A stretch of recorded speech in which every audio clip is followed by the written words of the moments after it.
teman-teman, kali ini tuh aku pengen sharing-sharing tentang pengalaman traveling aku. Kenalin, aku Novi, aku konten kreator di Instagram dan TikTok, dan sekarang tuh lagi merambah ke konten kreator traveling karena basically aku awalnya lifestyle traveling, yang makan, yang going to event-event, tapi sekarang aku mulai beralih ke content creation traveling. Nah, kenalin, aku Novi, aku udah traveling ke 7 negara selama 4 bulan ke belakang ya. Beberapa ada yang solo traveling, beberapa ada juga yang umrah mandiri. Nah, kalau sekarang aku pengen kasih tau ke kalian tentang pengalaman aku naik kereta bandara. Karena kita pasti tahu kalau dari rumah aku kan di Tebet ya, itu kalau misalkan ke bandara tuh sekitar 140.000 sekali jalan dengan tol ya. Tapi kalau misalkan aku pakai kereta bandara itu biayanya cuma sekitar 70.000. Nah, di sini aku bakal kasih tahu ke kalian tentang plus minusnya kalau kita pakai kereta bandara. Yang pertama, plusnya pasti lebih murah karena aku berangkat dari Manggarai. Tebet ke Manggarai kan deket ya, jadi aku dari Manggarai. Nah, ini aku ke pintu yang bukan pintu yang ada kantor polisinya ya. Nanti aku taruh di sini, entah pintu barat atau pintu timur ya. Itu pokoknya pintu belakang. Di pintu belakang situ itu memang ada akses khusus untuk masuk ke pintu kereta bandara. Jadi mereka memang punya akses khusus. Nah, untuk jam operasionalnya itu mereka dari jam 5 pagi sampai jam 10 malam. Makanya buat kalian yang punya flight in between, aku saranin buat kalian naik kereta bandara aja. Yang kedua, selain harganya lebih murah, pastinya ini untuk kalian yang pengen explore lebih ya. Dan kalau kalian suka agak-agak ribet gitu ya, it's okay. Terus juga menurut aku ini recommended kok kalau kalian bawa kopernya itu mungkin hanya koper cabin. Atau yang kedua, kalau misalkan kalian ditemenin sama teman ataupun saudara. Kalau sih kan aku kemarin kan aku ditemenin sama doi aku ya, dia nganterin aku, bawain koper aku gitu. Jadi kayak lebih simpel. Karena memang kalau berangkat sendiri aja tuh kayak bawa 2 koper gitu tuh agak repot ya say. Nah, untuk cara pembelian itu gimana? Kalau menurut aku sih aku nggak nemu kayak jadwal khususnya gitu ya, kayak di aplikasi atau apa jam sekian berangkat, nggak ada ya guys. Pokoknya dia tuh jam operasional itu dari jam 5 pagi sampai jam 10 malam ya. Belinya itu langsung di situ, kayak ada vending machine nih gitu. Nanti kita klik kurang lebih biaya sekitar 70.000 ya, entah 70 atau 75 aku udah lupa. Sebenarnya aku tuh udah nge-tag video ini tuh dari bulan Agustus ya guys, tapi baru ada moodnya itu di akhir tahun untuk bikin YouTube ini gitu. Nah, kalau misalkan udah, kebetulan kemarin kita datang itu jam 3 sore kalau nggak salah. Dan 2 menit kemudian itu kereta langsung datang. Jadi aku nggak bisa ngambil stock shoot video tuh banyak-banyak karena memang waktu itu mepet guys. Nah, aku juga suka banget karena itu setelah kita dapat kayak karcisnya itu, kita tuh free sitting, jadi kita bebas milih mau duduk di mana aja gitu. Kalau aku milih yang nggak berlawanan sama arah kereta pergi ya. Kenapa? Karena kok berlawanan gitu ya, misalkan arah kereta lagi ke sana tapi kita duduk di sebelah situ, itu pusing guys kalau aku ya. Makanya aku tuh lebih memilih kereta yang arah perginya itu tuh sama, dan aku sama doi aku bersebelahan biar kita nggak pusing gitu ya.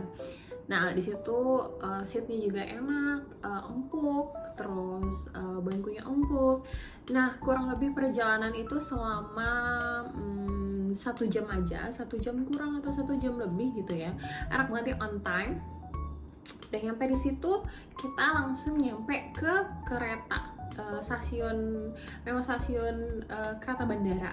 Nah, untuk ke terminal 1, 2, ataupun 3 kita tuh harus naik eskalator apa segala macam. Aku emang agak lupa. Kalau misalkan kalian sendiri itu gampang sih, tinggal tanya aja ke petugas mau ke Skytrain kemana gitu, mau menuju Skytrain terminal 1, 2, 3 itu kemana. Nah, nanti kalian bakal diliatin sama tempat-tempat yang kayak gini nih tuh ya, nanti aku cantumin videonya. Udah kayak gitu, di sana kan memang cepet ya. Nah aku udah nemuin nih ya, cepet banget. Menurut aku kan pernah solo traveling ya ke Singapura sendiri, dan yang sebelumnya itu aku transit dari Turki ke Singapura dan Singapura ke Jakarta gitu ya, walaupun ada accident, nanti aku ceritain deh. Nah itu menurut aku Skytrain itu mirip, bahkan kayak nggak ada bedanya gitu. Yang namanya Skytrain di Singapura ya memang lebih bagus ya, karena memang dia itu ada jewel, terus pemandangannya pasti lebih bagus daripada di Indonesia. Tapi dari segi kualitas itu sama, bahkan menurut aku persis aja gitu. Jadi dia tuh kayak memang nggak ada masinisnya, terus langsung jalan otomatis gitu. Menurut aku worth it banget sih buat kalian nyobain. Apalagi kalau kalian pengen bikin konten, pengen jalan bareng-bareng sama temen, jadi ada temannya gitu. Jadi itu tuh bagus banget kalau menurut aku.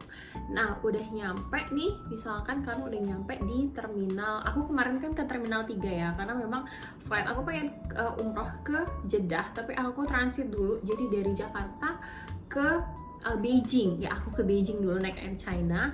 Dari Beijing ke Riyadh ke Jeddah. Memang perjalanan itu kurang lebih 2 hari ya, karena memang aku mengincar murahnya gitu. Jadi aku ngincar murahnya, jadi ya nggak apa-apa lah, hitung-hitung jalan-jalan aku ke Beijing dulu gitu. Tapi overall menurut aku pengalaman naik kayak kereta bandara itu worth it sih buat aku, terutama kalau jam-jam flightnya itu tuh nggak mepet gitu loh. Karena aku pernah mepet ya, flightnya itu jam 7 pagi, jam 8 pagi, jadi aku nggak memungkinkan dong untuk naik kereta bandara. Makanya tips dari aku, kalau kalian memang pengen naik kereta bandara itu, make sure flight kalian tuh diantara jam berapa ya amannya, jam 10 lah, jam 10 sampai jam 10 pagi ya, sampai jam 2 malam itu nggak apa-apa. Karena kalau misalkan jam 10 pagi, let's say kalian international flight ya, itu kan memang harus 3 jam sebelumnya biar aman ya. Apalagi kalau nih kalian ketemu kayak aku nih, kayak gini nih, ini Air China memang pesawatnya yang besar banget ya, dan itu bukan cuma orang mau umroh doang, memang mostly orang-orang luar negeri, orang bule, orang China, mereka naik ini, dan itu ngantrinya ngular banget. Tau gak sih, di check-in counternya aja itu ngantrinya sekitar 1 jam lebih gitu loh. Apalagi kalau kalian dapat last di belakang ini, udah kalian pasti bakalan di imigrasi itu pasti kalian bakalan deg-degan, ngantri apa semuanya, kayak nggak tenang gitu ya kan. Makanya kalau saran aku, kalau international flight itu minimal kalian harus 3 jam sebelum untuk nyampe nya gitu ya. Jadi kalian bisa agak-agak tenang gitu. Lebih baik kalian nunggu lama di depan boarding gate dibandingkan kalian harus gitu kayak lari-lari di bandara, capek woi. Ini kan bukan lagi treadmill gitu kan. Nah makanya saran aku, kalau kalian pengen naik kereta bandara itu di jam flightnya itu di jam 10 ya, jam 10 pagi minimal ya, sampai ya jam 2 pagi, jam 3 pagi is okay. Kalian bisa pakai jam-jam 9 jam, kalau misalkan flight kalian jam 2 pagi, kalian bisa naik kereta bandara mulai dari jam 9 gitu. Karena perjalanannya itu kan 1 jam ditambah dengan 15 menit dari dari terminal si kereta bandara ini naik Skytrain ke terminal yang kalian tuju, entah terminal 1 atau 2 domestik ataupun 3 untuk internasional yang memang jauh-jauh banget gitu ya, kayak di luar Southeast Asia gitu. Makanya kalau menurut aku ya, flight kalian jam 10 pagi itu masih aman. Karena kalau kalian berangkat jam 5 pagi itu jam 6 nyampe kan, jam 6 itu nyampe, jam 6.30 lah nyampe, itu masih aman untuk flight jam 10 pagi gitu. Jadi kalian gak gerasuk-gerusuk, karena sayang banget kan kalau tiketnya angus gara-gara kitanya aja yang gak bisa mempreparekan waktu gitu. Kayak kemarin aku karena flight jam 8 pagi, akhirnya aku milih naik grab car gitu. Tapi kalau misalkan flight aku kayak jam 10, itu aku masih berani untuk naik kereta bandara gitu. Nah, minusnya adalah kalau kalian tipikal orang yang buru-buru, jangan deh naik kereta bandara. Atau kalau misalkan kalian tipikal orangnya yang nggak mau repot gitu ya, dan bawaannya tuh banyak banget. Karena aku tuh tipikalnya tuh 2 ya. Sekarang itu aku just keeper, dan yang kedua solo traveler, kayak random pengen ke Thailand ya udah jalan gitu, tapi cuma bawa koper cabin sama ransel doang gitu. Sebenarnya bawaan itu tuh cocok untuk kita naik kereta bandara ya. Kalau yang kayak gitu simpel-simpel doang boleh dicoba naik kereta bandara gitu. Tapi kalau misalkan bawaan aku lagi banyak banget kayak kemarin, let's say aku just tip gitu ya, bawa koper 46 kilo, let's say 32 apa namanya, pokoknya itulah 23 habis itu ada cabin lagi 3 koper terus pakai ransel lagi. Wah itu sih nggak rekomen ya buat naik kereta bandara gitu. Makanya semua tergantung preferensi kalian. Tapi kalau misalkan aku memang lagi mode just tip ya, kalau aku lagi mode bawa koper kayak 3 koper gitu sama 1 backpack, nggak akan sih aku naik kereta bandara. Better aku udah naik Grab aja gitu. Terus minusnya lagi apa ya? Balik lagi, minusnya itu yang kedua, kalian nggak bisa kalau buru-buru atau ngejar waktu banget gitu. Dan kalau memang kalian nggak mau repot ya udah naik Grab aja. Di sini aku cuma mau ngasih tahu kalian tentang gini loh cara naik kereta bandara, ternyata nggak susah loh. Sebenarnya pilihan stasiunnya itu banyak ya, ada Batu Ceper, ada Manggarai, ada beberapa lagi, nanti aku cantumin informasinya di sini ya. Jadi kalian bisa dipilih di mana stasiun terdekat dari tempat kalian tinggal gitu. Jadi nggak mesti Manggarai, tapi memang Manggarai itu besar banget sih stasiun kereta bandaranya. Dan menurut aku ya, semua stasiun di Jakarta yang paling bagus salah satunya itu Manggarai sih, karena emang itu sekarang udah bagus banget. Menurut aku tuh udah kayak semi kayak bandara gitu, karena emang sebagus itu sekarang. Nah, kayaknya juga gak perlu khawatir karena kayak video yang tadi aku cantumin ya. Di sana selain ada lift untuk naiknya, itu tuh ada kayak eskalator gitu. Jadi buat kalian yang yang bawaannya lumayan banyak, tenang aja karena di situ ada eskalator gitu. Tapi kalau misalkan bawaan kalian itu nggak terlalu banyak ya, kayak let's say cuma liburan singkat gitu kayak Singapura, Malaysia, Thailand, Vietnam, kan cuma bawa 1 cabin sama 1 backpack sama 1 cantelan tas kecil gitu ya, menurut aku masih oke sih buat naik kereta bandara gitu. Karena selain menghemat biaya ya, apalagi kalau kalian pergi bareng teman-teman gitu, itu kayak lebih asik kalau naik kereta bandara gitu. Selain menghemat biaya juga emang seru aja gitu. Tapi dengan catatan kalau kalian itu lagi jam-jam santai ya, bukan in rush flight gitu, menuju rush flight kayak gitu, enggak ya gitu.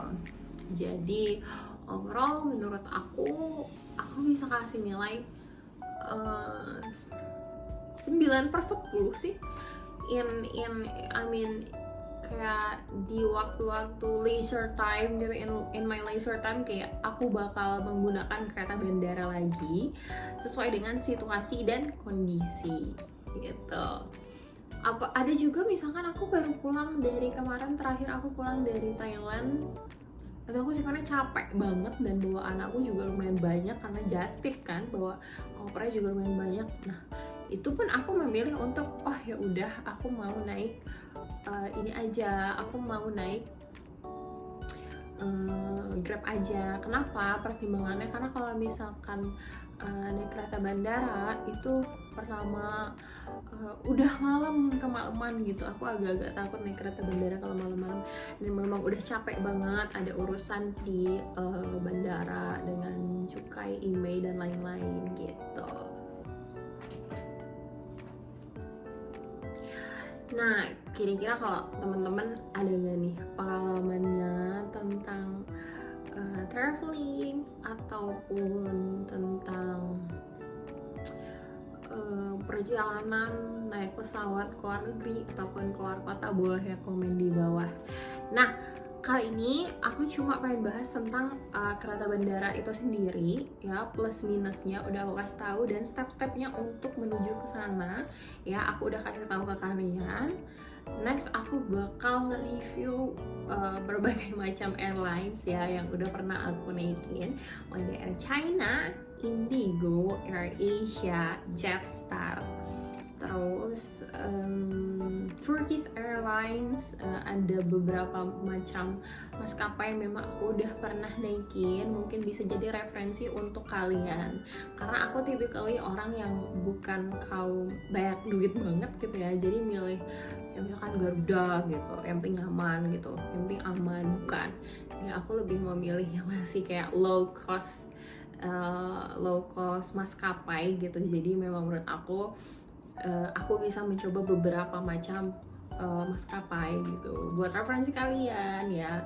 Nanti aku bakal bikin juga vlog tentang gimana kemarin aku umrah mandiri itu sebenarnya serem nggak sih gitu. Yang kedua aku bikin tentang yang kemarin aku solo trip banget ke Singapura, Malaysia, Thailand selama 10 hari, habis budget berapa. Anyway, ini baju aku beli di Thailand loh.